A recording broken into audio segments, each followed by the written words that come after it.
Welcome to the Creative Play and Podcast Network.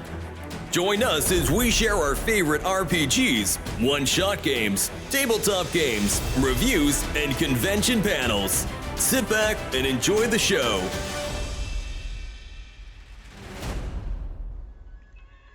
Hi, this is Kelly, aka Trixie from Ragnarok and Roll, assigned to Ragnarok Story, and Tilda Wimblewick from D&D Journey of the 5th Edition.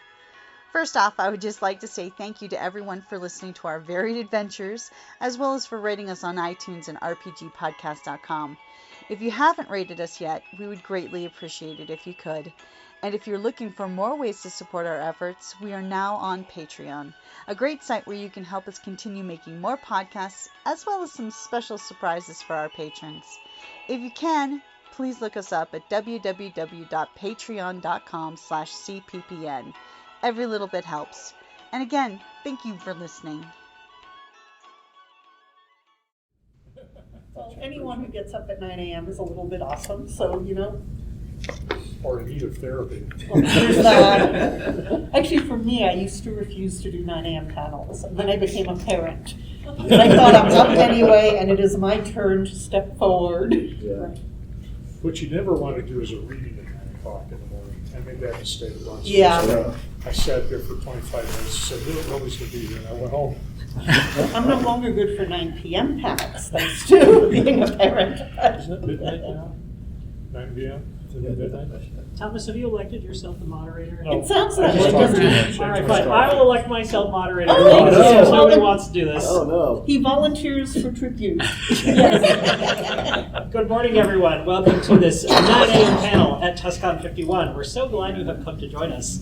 My name is KJ Kabza. I have elected myself moderator of this panel. And thank you. I second the nomination. All in favor? Now you're stuck. Yeah, everybody knows you can't get away. No, it's fine. We'll get this party started. Keep the party rolling. We're going for it. So this panel is evoking fresh world building in very little space. I will begin by introducing myself and the other panelists and why we are on this panel, why we have an interest in the subject. As I said earlier, my name is KJ Kabza. I write and sell short fantasy and science fiction. My work has appeared in venues such as FNSF, Beneath Ceaseless Sky, Store.com, Motherboard, and many other fine venues. So I would like to think that I know something about making worlds in very little space, being an author of short fiction. After the panel, come on up, feel free to grab a little clicky pen with my name and website on it, like to fidget with, business card. You can check out my website later. And we will begin down this way and work our way in this direction. My name is Avily Jerome. I am an author and an editor. I spent 5 years as the editor of Havoc magazine, which is now rebranded as Havoc Publishing, and we published flash fiction. So I was the acquisitions editor and the primary content editor for flash fiction stories for 5 years. So that's kind of where my expertise is in this. Thank you, my people, Brandon, my name. She now knows who she is. Excellent. Okay. Now you know you're right. Yeah. You were. Yes. So I'm Ross Lampert. I write primarily science fiction, or so I say. This is the third of the Wild Spread trilogy. That is what my one series out. I also have books in the bookstore and something new and different this year. An idea I stole from Tom. These promotional cards have a QR code on the back, so if you want the ebook instead of the print book, that's your direct link to it. I'm currently working on a 6-book series for writers on how to do critique and that sort of thing. It's actually getting close to being ready to publish. Hooray! And then I'll be working on a new series, and there will be lots of world building involved in that, some of which I've kind of toyed with a little bit. I think it's going to be a lot of fun. But I'm as much here to learn as I am to share knowledge, because I think my knowledge is about that deep. Thomas Watson, mostly science fiction and fantasy, although I stray into more mainstream realms from time to time. Most notably a small book called Toby, but it is really not about the dog on the cover. Everybody thinks it's a book about a dog. It's not really. But it was a lot of fun to write. It was something I was experimenting with and found that I can cast a wider net than just science fiction, which is still mostly what I write. Most recent thing I published is a book called The Godsend Incident. It starts a series. It's kind of a sequel to a previous series that can be read by itself. The second book I had hoped was going to be sitting here in front of me. It's proven to be more of a challenge than I expected, partly because of the world building. Some things came back to haunt me from the previous series, and I'm still trying to figure out those particular problems. Books that I do have out, of which there are several, including the original series, Mostly Books has those if you're curious. And if you go to the registration table, somewhere on the back side of it, you'll find three little short story and essay collections that I distribute at TusCon so people can get a sense for what I write and decide whether or not they want to make any kind of commitment to longer stuff. Cool. I'm Natalie, Wright. I write epic fantasies, science fiction novels, short stories, and trilogies. My most recent is Season of the Dragon, first of a 5-book epic fantasy series. The second book will be out in March of 2025, The Spring Dragon. And I have 2 other prior series that people can check out if they want to, science fiction and young adult fantasy. I also write short fiction, and I was recently commissioned for a story, which was interesting to have to write to spec, which I don't really do, but it was fun, and that will be out in Shapers of Worlds anthology in January. And I also am a judge for the NYC Midnight Short Story and Microfiction Contest, so that's interesting. I have to try to come up with always 2 good things to say about every single story. So that has really stretched my, it's been fun and interesting to do that the last couple of years, to see this breadth of fiction and encourage writers of all ages and across the world to write fiction. I'm Janni Simner. I'm best known for the Bones of Fairy trilogy. I write primarily young adult and children's fantasy, so there's not a lot of room there. Most 10-year-old readers aren't going to sit and wait while you lovingly describe your world. But I've also published about 3 dozen short stories, so that's also a very compressed format. Okay, thank you. That's it. So I would like to begin this panel asking a very elemental question. I think most people in the audience probably know, but it always helps to define terms. I would like to ask the panelists to define world building. All right, I'll go. World building is just the process by which you convey where, when, why, and how your story takes place.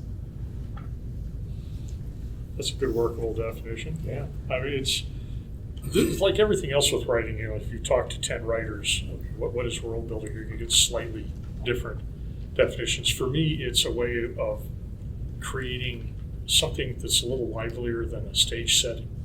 So it's not just, you know, they open the curtain and there's the fake trees and the fake mountains in the background and the opera starts. It's a way of making the setting of the story, the reasons things are happening, the geology, the politics, you know, the culture, integrate with the story, which for me is the huge challenge. I think of it as anything that tells you where you are, and you can have a complicated, like a lot, usually the writer knows more than the reader does about that, but it's the small, to me it comes through in the small details that tell you things about the larger world. I started out building worlds from the outside, and I now build them what I call from the inside. So, and why I started to do that is because I would spend months or years creating a world that didn't freaking matter because my characters didn't interact with it at all in that way. So now I really build it from the inside out. I save myself a lot of time and reams of paper of not describing things that are never going to matter. So I feel that it's made my worlds richer because I'm asking always of my character as I'm interacting through them with the world, what is affecting them, and everything's affecting them. So, you know what I mean? Like their politics, their religion and all that, but it's all from the character perspective. So I don't know if that added anything to Yeah, that's what I pretty said, much but how I do it. The character Yeah. tells me what the world is, and then I go make it make sense. It's- the character. It's like you're inside that character, Mhm. and then they're interacting, and then the world and them are interacting. Yeah. It's a synergy, yeah. Yeah, Charlie Jane Andrews published something she called The Seven Deadly Sins of World Building. I don't remember where she published it, when. I've had this for a long time, but that gets into the kinds of things that you're talking about. Is if you don't have a culture for the characters to fit into, then they're just it's kind of like a giant version of white room syndrome. Right. Where what's their reason for existing and interacting and such, not only with each other, but then what's going on in the world around them, because that world around them is going to have a significant effect, influence on what they do, when they do it, why they do it. And if you're not intentional about it, then their culture ends up being your culture, because that's what you're familiar with, and that's the familiarity that you're coming from. So if you're not intentional about building the culture that you want them to interact with, it's going to look a lot like where you grew up. So it can be an interesting process too. It's very similar to what she does. I write seat of the pants. Just I sit down and throw the tracks in front of the train as I'm going. I always have a sense for what the world is going to be, what the characters and their motivations are. I just don't outline and plot it. And I get a rough draft done, and the first thing I do is go back and read through it and figure out where I need to colorize it. It's like I've got a black and white print of The Wizard of Oz, and this is not going to fly. I need to, why are they doing it? What does this feel like? What does it smell like? Where is it? And so that it becomes like 2 layers get laid, and then I can start really telling the story.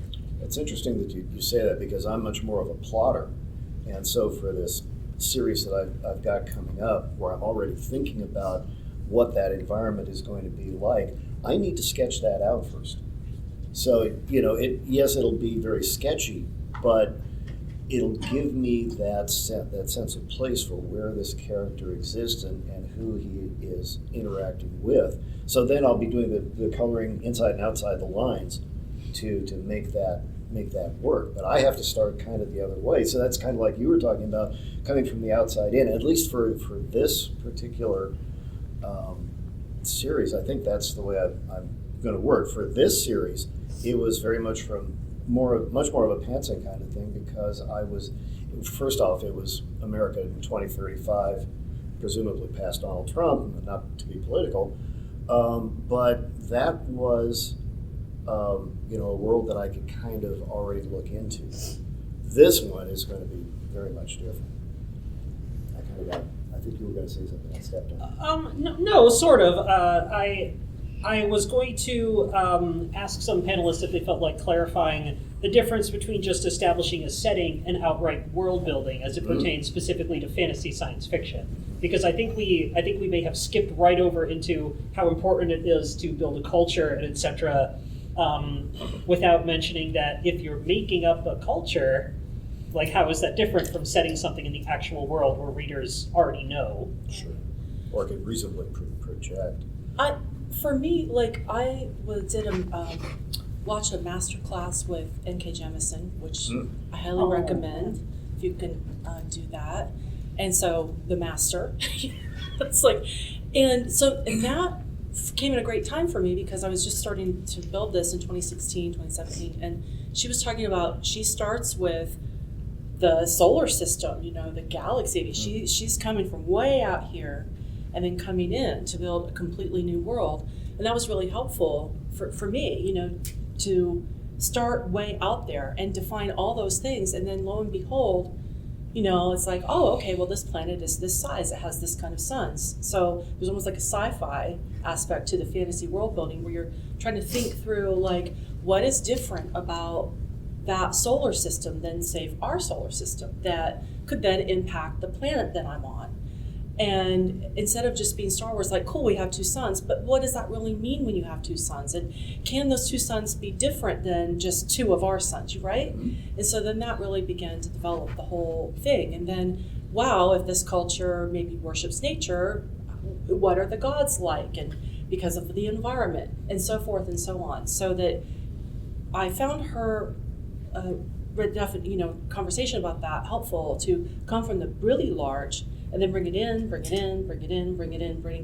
and then, okay, now they're moving through this world. And you know what I'm saying? I've defined a little bit more.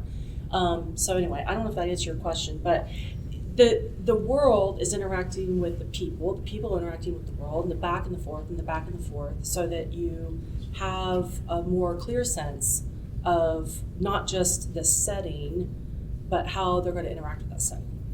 I think that is an excellent answer. Thank you. Okay. And that segues into another question I wanted to ask. I wanted the panelists to point out some favorite examples in either the work of others. You just gave that great summary of Jonathan's talk, or in their own work of how to evoke fresh world building or world building in a small space quickly. It's one thing to be able to do this over an arc of a trilogy or a series or a whole novel. 14 books later. Right, but like if you're trying to quickly capture something about a culture just to hook a reader, or you need to broadly sketch something about a landscape in a few lines or paragraphs, I didn't like, look at me. it's okay. How would you, like, are there examples that you can think of that readily come to mind? Well, she's already given my favorite example, which would be N.K. Jemisin. I mean, that's, if you haven't read the Broken Earth trilogy, you can go home and do it right now. I mean, as far as world building goes, I mean, it's a continuous process all through these three books. It all makes very sense. little space. Yeah. Yes. Well, it depends on, it is a trilogy, but each chapter, each event that happens all the way along, she manages to pull that off right there in real time. The other one that comes to my mind would be China Miéville. Again, we're still talking expansive, but I'm reading The Scar right now, and the world was more alive in the first chapter of that book than most things that I've read. So that would be a good example for me. And again, space is relative. It's not short stories, but a good example of world building. Good question, actually. Is it Miéville or Miéville? I have no idea. Oh, okay. It's With one of that the- accent mark over the E, I've always pronounced Does anyone in the audience separately. know? Okay. Yeah. Okay. It's one of many words in my head that I've read but never heard. Yeah. Oh, I mean, same. I didn't know if I was pronouncing it wrong. Yeah. For those who aren't familiar with China Miéville, he will publish standalone novels, but he has an affinity for setting his work in cities, and he is excellent at exploring all the little different parts of a city, the different subcultures, the different neighborhoods, how everything interacts. So if you like that sort of thing, definitely recommend it. You were going to say. Well, I was going to say putting a world into a small amount of space is a skill that can be developed. If you are writers, if you have never tried writing flash fiction, do it. Because it will stretch you and grow you in incredible ways. So at Havoc, we had a 1,000 word space limit. And we published speculative fiction. So we had all genres. We had sci-fi, fantasy, we had dystopian, we had, and we would different themes for different issues sometimes. But we ran the gamut of speculative fiction. So we would have a sci-fi story where you had to make it believable in 1,000 words. It's a whole other planet, a whole other culture, a whole other solar system, and it has to fit into 1,000 words, and that is really hard to do, to make it a believable. I don't understand how this world works. Well, that's because I only had 1,000 words to tell it. No, this is part of a. There were so many times where it was part of a broader world that the author had created. And I'm sure that in a full-length novel, they were able to explore it and make it make sense. But in this 1,000-word short that was attached to this world, it just doesn't make sense. So the thing that I always tell people is that you build your world by having your character interact with it. I think somebody else said something similar earlier. So if they are on a spaceship, then you don't have to describe the spaceship. You describe one or two things on the spaceship that makes it clear that it's a spaceship. And you describe it by allowing the character to push a button that sends them into hyperspeed. Or whatever terminology, whatever technology you're using, let the character do something with that technology so that it's clear what the technology is and how it works. In a fantasy, you might have a character do a magic spell, and maybe it's elemental, so they draw on the power of water, and she really wished she was better at earth, but water was what she had to work with. So interact with the world through the character, and you can fit a lot more world building into a small amount of space than you can if you're describing the layout of the ship. Yeah, that's so much better than info dumping. I work with a number of new authors, and the natural tendency at that point is just to, here's everything I know, plop. Yeah. But to pick up on KJ's point talking about China Mieville, the one book that I've read by Charlie Jane is called City in the Middle of the Night. And while I did not care for the book for a lot of reasons, her world building was pretty amazing because the world is a tidally locked planet. And so that immediately constrains where the people can live, really defines their cultures. And so she would do the definition of bits and pieces as the story demanded, as the characters are living in it. And so there's a tremendous amount of world building, but you got it in relatively small and very intense bites. So that's a good example of big and small. Kind of sparked by your advice, you're talking about flash fiction. The best advice I ever got when I started writing a long time ago was to focus on short fiction. And at the time, the concept of flash fiction didn't exist. It tells you how old I am. And I've written one piece of flash fiction. I mean, you know it as Earthbender. I had never done anything like that before, and to fit the story idea that came to me looking at a picture, which was the point of the contest. Here's a work of art, fantasy art. What's happening? Describe it. Tell a story in 1,000 words. It took me 2 weeks to make it work properly, and it came in at 998 words. I think I learned more about scene setting, world building, things of that sort in those 2 weeks than I probably learned in the previous 5 years. Yeah, because it forces you to figure out what is important information. What is the most important thing that you want to get across? Mm-hmm. What is the point? What is it? What is it they're interacting with? So if you have any aspirations of joining this wide world of writing, that's a good piece of advice. Start short. Try to write things that are not necessarily flash fiction, but 5 to 7,000 words, somewhere in that range, so that you have to stay focused. I see a lot of beginning writers jump into writing a novel and they're lost for 10 years. They have no idea where it went. Start short. As a judge for NYC Midnight, I judge everything from 150-word stories, complete story, 150 words, to 2,000. And the big thing with that is what I noticed over time is, and it took me to judge this contest to realize, if you just do a 150-word story, what, about 15,000 times? You've written a novel. Yeah. But if you get really good at a 150-word story, you really have something, because it's really hard. But there are some that are so memorable to me, and I don't know the people's names because it's blind judging. But there are a couple that I can still just feel the way they made me feel, because they're really focusing on an emotion or a thought or a scene. And sometimes I think that's the thing, like you said, to your point, people take off way too much off the bat, right? So each scene, you focus it in. But microfiction, I would highly recommend, and really go small. Challenge yourself to write a complete idea in 150 words or 200 words, and it will really hone your writing skill big time. I find it useful to think about how we interact with the world, because if you know a world, you don't sit there and think about the details. You might, sit down on that chair made of elven wood, but you're not going to remember which elves made it, and exactly, you don't look at the details. If you're on a spaceship, you just run your hand along the metal wall. You don't think about how the ship is built and that. So part of the trick, depending on what your point of view is and how tight a point of view it is to think about what is your character going to notice. And then maybe you can sneak in a little bit more detail than that, but not a lot. Speaking as a recent arrival in Arizona from Minnesota,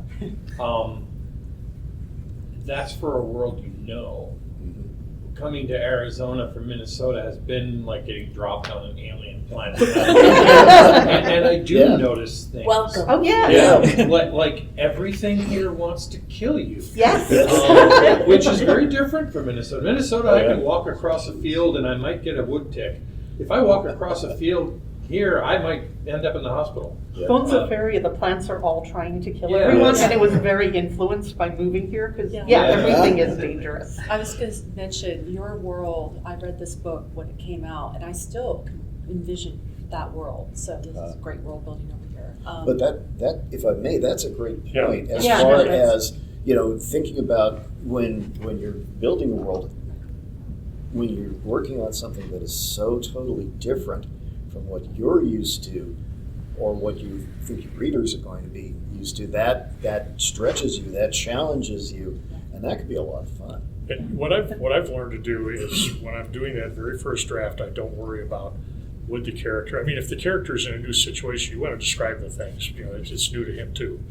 But I've learned to just throw everything in it, and then as I go through it, just does the reader need to know this, or did I need to know it? Yeah. And a lot of stuff comes out at that point. But that's also where point of view matters, because, Oh yeah. as if your character is new to the world, Mhm. they're going to see very different things than if they lived here. And I remember moving here and that feeling of everything being alien, and it was wonderful, but I also noticed at a level of detail that I don't notice now. Yeah. Yeah, riffing off that, like Brandon Sanderson in The Sunlit Man uses that newcomer to the planet expectations always being defied by, he's like, we're gonna do this, we're gonna solve this problem. Oh wait, the storm is fire, not rain. And so you can actually use the newcomer expectations to move the plot forward, which I thought was a cool insight I'd never thought about before. That's what I did on this. My character is a naive character that's never left their village and is forced out to the world. So that's a great kind of character, in the hero's journey to like everything's new to them outside of that, and then that helps the reader. Then they basically are experiencing it with the character. It this gives the new world. reader someone to kind of latch onto sometimes too, with everything Their else. guide. Yeah. Someone else who's going, wait, that's what? Yeah. Yeah. Yeah. It's a Exactly. point of connection. So, a new person coming into a new situation, but I think too, when you're working with this world and trying to explain, about 10 years ago, I read Alex Haley's Roots, and taking a new character and learning the world, he starts off with the character, Kunta Kinte, he's 5. Everything about his world is new. And so we're seeing it through his eyes. And after I read that, I just kind of kept coming back to it. I finally realized, oh, Alex Haley is introducing a group of, he doesn't know who his audience is, but it's going to be really wide, and a lot of it's going to be white. And so we're seeing the world through this boy's eyes as he's growing up, and that's how we get introduced to all this new stuff. I still think that was a really interesting and a good place to start the character with world building, a world that we, are aware of, but just seeing it from a different perspective. It's interesting. That's a strange. I've made that transition where I've written created worlds out of my imagination. Wrote the little book Toby, which is fairly short, it's 40,000 words, and it's essentially a guy's road trip from New Mexico back to the vicinity of Chicago, a route that I know fairly well. I've never felt more constrained in world building and setting because it was real, and I had to get everything right because people reading it would say, yeah, I've been in Amarillo. No, it's not like that. Or I've been in a tornado, which I have been, and it's not really like that. So I much prefer writing out here in the genres because anything goes. I've got one for that. When you write alien stuff that's based on Roswell sort of stuff, and you go to Alien Con and the attendees tell you that you got it wrong. True story, because they have been in those ships, etc. Just FYI. I've had that trying to explain, like someone will tell me what fairies are like. Yes. Yeah. And it's a very respectful balance because I'm writing them as fantasy characters, but there are legitimate worldviews in which, those forces are real. Yes. And that's an interesting line to tread. Another way to do the stranger in a strange land kind of environment is take a world that people think they already know and then introduce some massive change to it. That's basically what I did with my Eternity Plague series, where I just threw this massive worldwide plague onto the world of 2035, which we can all kind of guess what that's going to be like. And so now everybody... It'll go really well. And so the world, you kind of blow up the world. You blow up the world people know. And now it's creating a new world as people adapt to it. So that's another way of jumping into this strange new That's world. more or less what I have in this one. It's an urban fantasy. It takes place in Phoenix, which is where I'm from. Yeah. And so there's a lot of familiarity, but then there's the whole other alternate dimension with the demons in it that she discovers. And so it's it's my city, it's my place, it's my familiar landmarks. Right. But then there's this whole overlaying other world that she has to discover. Yeah.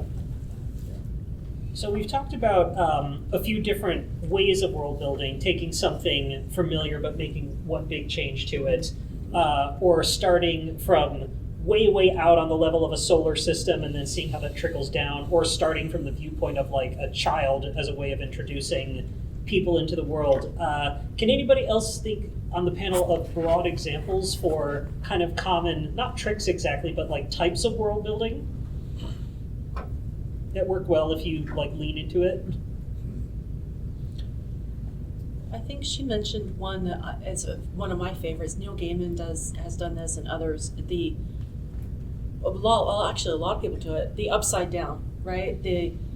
It's the alternate reality within our reality. You step through a door, you go downstairs, you slip into another dimension, and so that's a type of world building I haven't done, but I really love the idea of the Muggle world and the Wizarding world. You have like so many different stories that do that, and I'm sure we can name about 100 if we really tried. But that's a great kind of world building too, because it's just a little bit left of what we know, and that gives, I think, writers a lot of freedom then to introduce concepts that aren't in our world, and they are perennially fun stories because we wish that was true. Like that world is always more exciting, maybe more dangerous, but there's something fun about that. Yeah, I love that kind of world building. We had an eager comment from an audience member. One of the pieces of world building I've always enjoyed out of Stephen Bruce's Jarek books are when the protagonist, who is an assassin who grew up as a restaurant to her son, when he cooks, when he makes meals, and he'll have asides where he just makes a sauce and a dinner, and he brings in all the different alien fantasy spices he's using and where he gets them in the marketplace and how you can tell the good ones from the bad ones, and just the mundane sort of day-to-day stuff about cooking in an alien world. Yeah. Yeah, I have a question. I've been rereading the Dragon Riders of Pern, and like back in the day, you could have thread coming from another planet across absolute zero of space, and then dying in the cold air. And you could have a printer that after hundreds of years started printing perfectly, again, with no dry ink, and it's like, my husband wants that printer. Like, do you think that standards have gotten higher and that world building is harder now than it was 20 or 30 years ago in your experience as writers? I think good enough a writer can convince you of anything. Even thread. But it's how you do it. The approach might have to be different now. Yeah. And maybe you'd even need someone going, this shouldn't work. And then they're like, yeah, but we're dying here. I guess it works. But some of the perennial world building that you brought up, I think it's always works, right? Like if you world build through things like food and the relationships, those things are more hard to get like wrong. if you introduce things in that nature.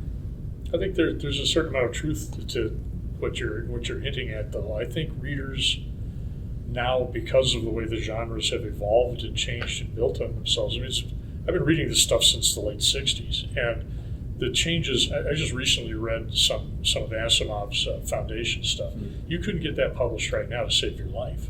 It reads like a sketch or an outline to modern readers. To me, it's classic science fiction, and I love it.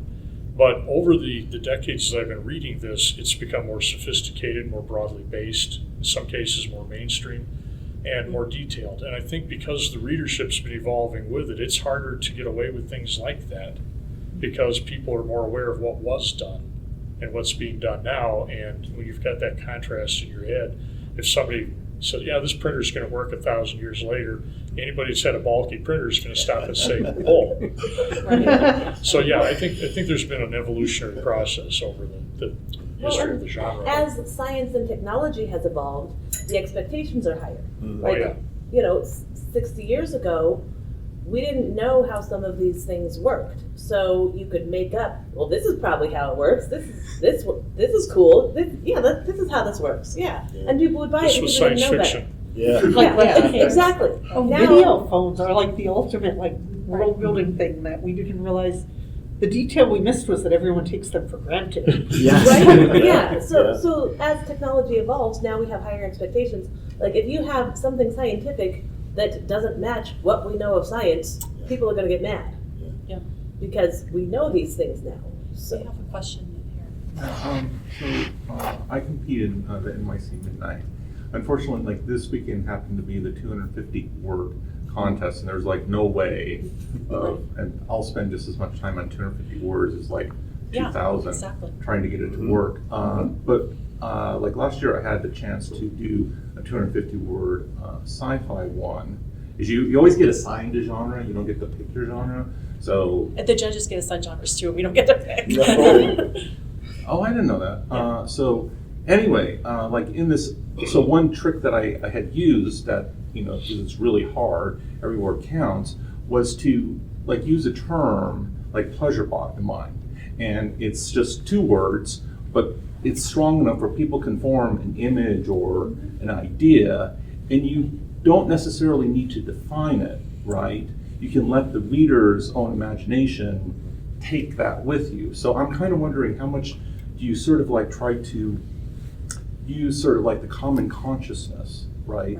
And try to pick out terms that just kind of speak for themselves rather than having to, you know, give all these detailed descriptions. Right. One of the failings of short fiction as a judge that I see is you have a very limited time constraint, and then someone's trying to tell an epic saga in that, instead of really focusing down on the, you know, like for 250 words, it might just be literally one moment in time, or really only just describing like just, you know, a very limited thing. And yes, if you can tap into, like if you have 250 words, you don't want to introduce to the reader a completely new concept in 250 words that has no relation to anything they know. You know, more than one writer who has started off writing what they thought was a short story and wound up with a Yes. And a 5 Been there, 10 done book that. series. Yeah. Catherine Been there, done Kerr, that. I I think that Michelle happens to Sidara. most of it. It goes the other way too. I've sat down with fantastic ideas and run out of words. 13,000 words. Like, okay, this is going to be short. I'll put it in the next collection. You know. Right. But if you have more than 250 words, you might introduce that, but then over time, then there's the other problem, which is kind of like lazy world building, where it's like you assume that the reader knows all about that. Well, that's kind of boring, right? So then it's like, well, what's different about this pleasure bot? And if there's nothing different about it, rewrite, right? So like, what is interesting about it? Is it broken? Is it whole? Where did it come from? Who made it? Et cetera, et cetera, et cetera. And then that goes back into your world building. But yeah, if you only have 250 words, it's a pleasure bot, okay. That kind of gets into something that I go back to from my master's degree day. There's a French critic by the name of Roland Barthes who said every book is 2 books: the book the writer writes and the book the reader reads. So picking up on Joe's point, you can take a term that people can kind of define in their own heads. That that you don't need to define for them. They will create their own image of what that thing is. And then that saves you a tremendous amount of time and space, because now, especially if you're working on extremely short fiction, you don't have to do that work. You can let the reader do the work for you in that regard. You had a question. If you really want to examine some interesting sources of short world building, some pop music. Yeah. They're 4-minute long songs. They use music as a part of it, but there aren't a lot of words in there sometimes. And yet the best of them, Paul Simon, people like that, can build a world inside of a few stanzas and a few lyrics. And there's some amazing storytellers writing music. Meatloaf said that was what he did. He didn't write songs, he wrote stories. And then it happened to set him to music. Richard Shell, who's more towards folk, does amazing storytelling. Yeah. I love The Script, Irish band. That's their storytelling. Brief aside from what he said, that's one of the toughest things that you have to get your head around when you start publishing, is the fact that no matter what you intended when you read it, you guys are going to read it. It's going to be something different. Yes. So when I publish it, it stops being my book. It starts being your book. Yes. And I've seen some people go into serious mental shock when they hit this the first time. Somebody came up to me and told me, why? Got all the meaning out of what you'd written there, and I said, that's not what I was talking about. And on the outside, I'm going, I'm glad you read it. That's because I don't want it anyway. But that can be a challenge. And both those stories are legitimate, the one that you can do it and the one the reader will do I'm it. just glad they enjoyed reading it. Beyond that, it's all yours. To follow up on your point, I was wondering, so kind of expanding on the question I was saying, is that, is there a fine line that you see between when you get overly detailed in your world building, where you're sketching it out to the point where you have like every little X, Y, and Z, or dot and cross T and all that, to the point where you just kind of give just enough so that the reader can kind of fill in the blank spaces rather than trying to, define everything. Is there a line there, or do you feel that it just kind of like varies from writer to writer? Like one writer can be incredibly detailed, or another one isn't, and it's just a matter of how well they write.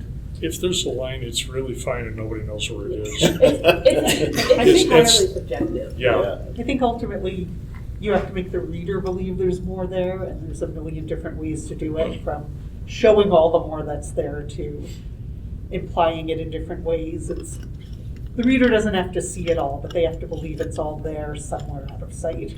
It so depends on the audience. Mm-hmm. This particular book, because of when it came out, and it's got the word dragon in it, I was not writing for the Fourth Wing or ACOTAR audience. It started to attract that audience.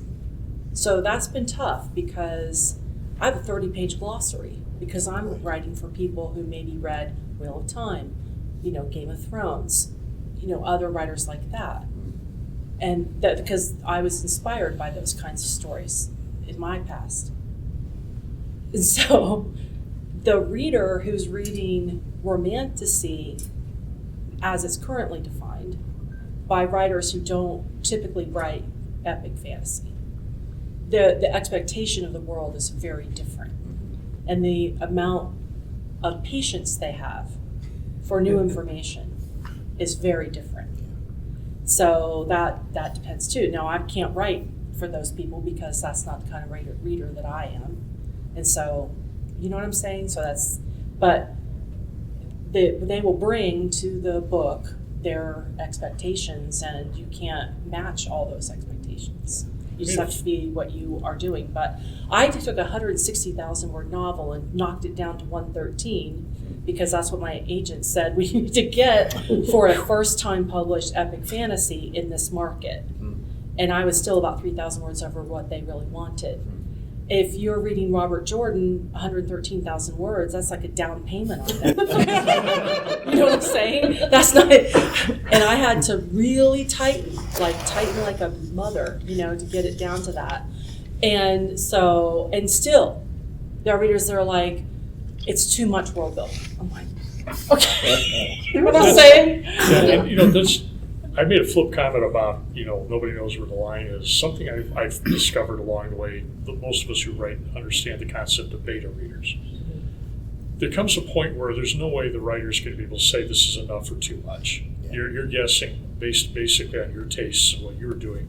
And you're going to put stuff in, I don't care how good you are, you're going to put stuff in there that doesn't need to be there. But it feels right, so you're going to do it anyway. This is when you need other eyes on the thing, because they're going to draw the line for you.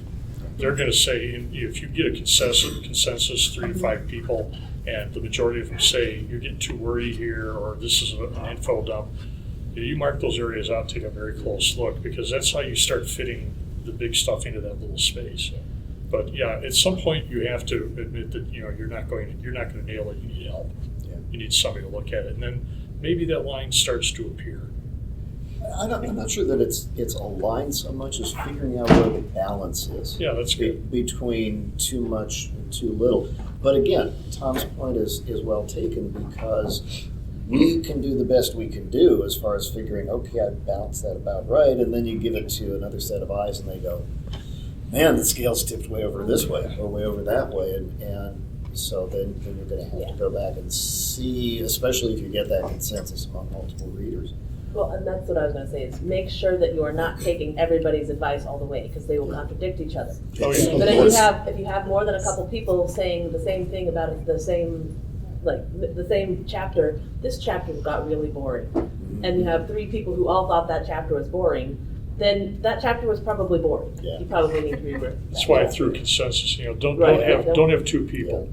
Get an odd number. I mean, even if they're not odd people, get an odd number, because you don't want to split decision. And make sure that your beta readers are the right audience. You don't Yeah. want to send your Robert Jordan-esque book to your fourth wing beta readers. I was in a critique group at one point that was children's book writers. I was the only fantasy writer. At one point there was a woman, lovely writer, best-selling writer, but she would keep saying, why can't you just tell me how the magic works? And readers really do bring different expectations, someone who's how much we're very used to as readers, we get a few details and we fill in the rest from that, and I think most of us enjoy doing that when we read. Right. And it's tricky because every reader has a different expectation as to what will be explained to them and what will be implied. And in that case, she just wasn't the right reader for that book. Right. How to tell whether it's that or whether it was, really you need to explain a little bit more, which, also happens. But readers have really different expectations, and it's true, you can't meet all of them. And you do have to know your audience a little bit. We have about 10 minutes until the next panel, so I wanted to ask the panelists if they had any final thoughts or conclusions. I know we could talk about this subject for a lot longer. Oh, yeah. Yes. It's good moderator. Well done. Yeah, thank you. Keeping us on track. You gave us real structure. No other final thoughts except I'm great.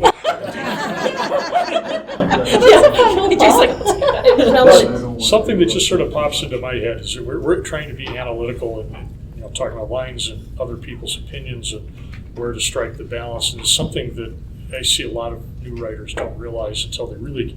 There's an old saying, everybody knows how to tell a story until they try to write one. This is not always entirely a conscious process. So when you're looking for rules, you're looking for steps to follow and advice, that you have to remember at some point you have to sit down and just let your imagination go and do it. And it doesn't matter how messy it is. The biggest mistake you can make is trying to make the rough draft work.